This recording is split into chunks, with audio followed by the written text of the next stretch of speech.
There's something most people don't fully realize about their own mind, not because the truth is hidden somewhere far away, but because it has been there from the very beginning, quietly shaping the way they think, the way they interpret reality, and even the way they define themselves. From the moment you enter the world, you are not simply observing it. You are being introduced to it through systems that were already in place long before you arrived.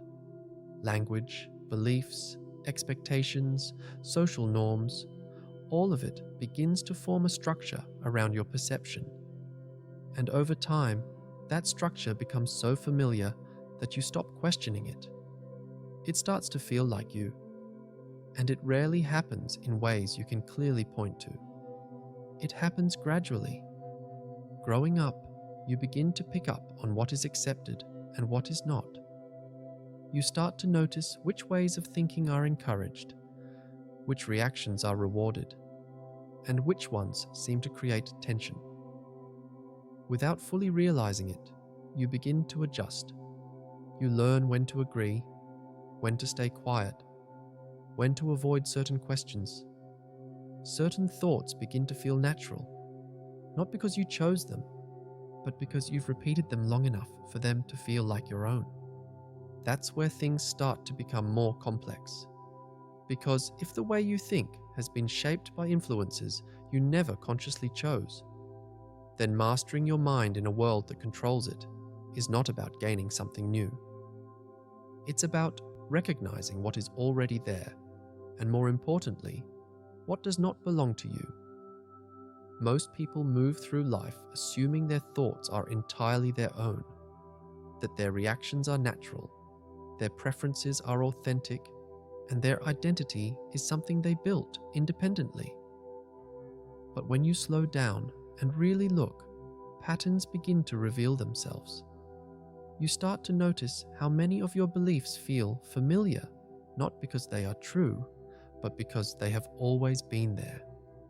How your fears often reflect what you learn to avoid, and how your sense of direction is quietly shaped by what you learn to value.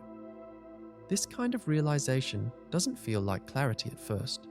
It feels more like something shifting underneath you.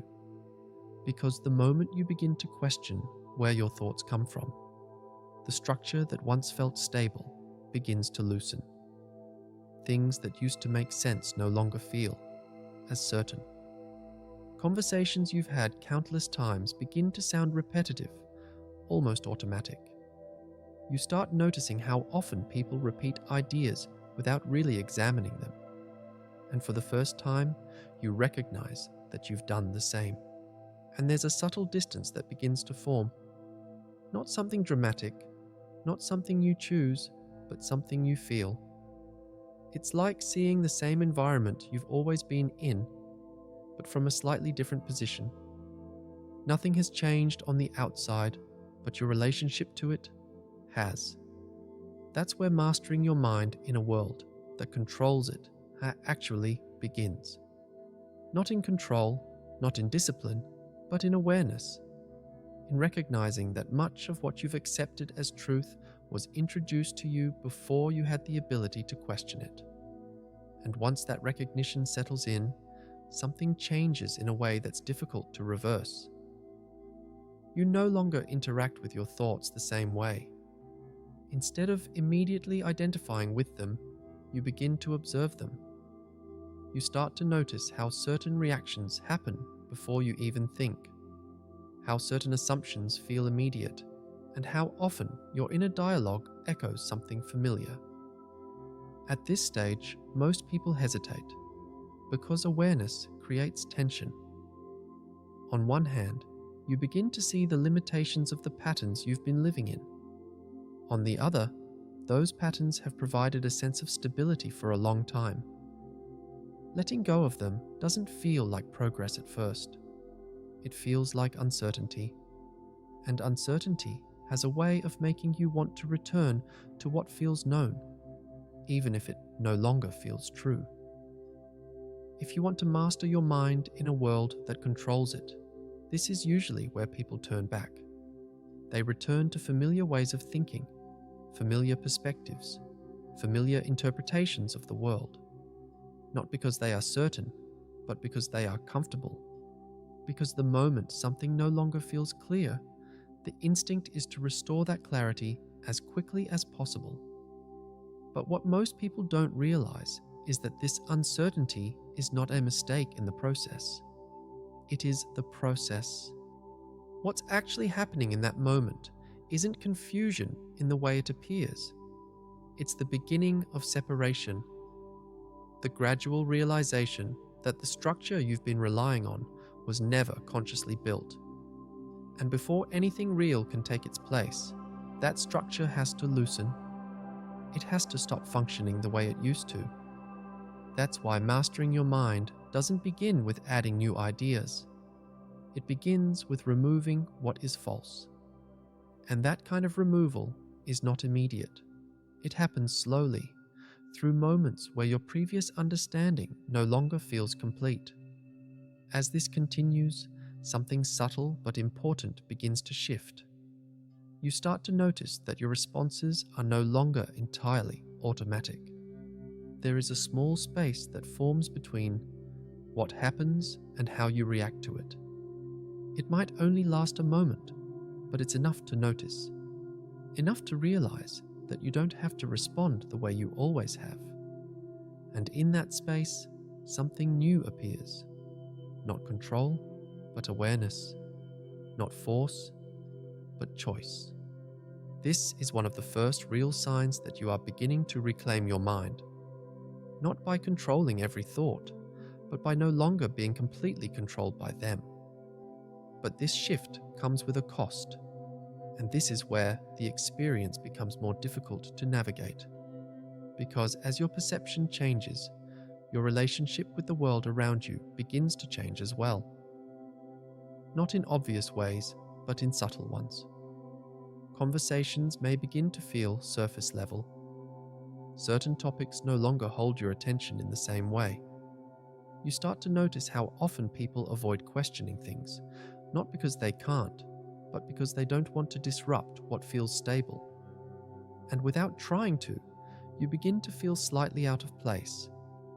This is the part that is rarely acknowledged. Mastering your mind in a world that controls it doesn't just change how you think, it changes where you stand. The way you relate to others shifts, not because you are trying to distance yourself, but because your perspective is no longer anchored in the same assumptions. And that difference, even if it's subtle, becomes noticeable. At times, it can feel like you're losing something. A sense of familiarity, a sense of alignment, a sense of belonging that once felt natural. And in some ways, you are. Because the version of you that existed within that alignment was operating within a structure you are now beginning to move beyond. This is why mastering your mind requires more than awareness. It requires the ability to remain in that shift without immediately trying to resolve it by returning to what feels comfortable. Because returning is always an option. You can always go back to familiar patterns. You can always choose what feels easier to understand. But once you have seen how your mind has been shaped, returning no longer feels the same. There is always a part of you that recognizes what is happening, and that recognition stays with you. As you continue, something else begins to develop. It's not something dramatic, but it's stable. Your ability to remain present with your own thoughts without immediately reacting to them becomes stronger. You begin to understand that not every thought needs your attention, that not every internal response needs to be followed. And over time, this creates a different kind of stability. Not the kind that comes from certainty, but the kind that comes from awareness. This is where the process becomes quieter, but deeper. You begin to see patterns more clearly, not just in yourself, but in the world around you. You notice how often people move through life on repetition, how often reactions replace reflection, and how rarely things are actually questioned at their root. And once you begin to see this consistently, it becomes difficult to ignore. But this is also where balance becomes necessary, because it is easy to move from awareness into detachment, from understanding into separation. But mastering your mind is not about disconnecting from the world. It's about seeing it clearly without losing your ability to engage with it consciously. It's about recognizing patterns without being pulled back into them. Over time, the process becomes less about effort and more about alignment. You are no longer trying to control every thought or eliminate every influence. Instead, you are aware of them. You can recognize where they come from, how they show up, and how they affect you. And because of that awareness, they begin to lose their hold. This is what it actually means to master your mind in a world that controls it. Not to exist outside of influence, but to no longer be unconsciously shaped by it. To move through the world with an understanding of how it operates, while remaining clear about your own internal state. And when you reach that point, something shifts again. You stop looking for certainty in external structures. You stop relying on predefined ways of thinking to guide your decisions. Instead, you begin to operate from a place that feels more stable, not because it is fixed, but because it is aware. The world doesn't stop influencing you. The systems don't disappear. But your relationship with them changes. They become visible. And once they are visible, they are no longer quietly directing your behavior without your awareness.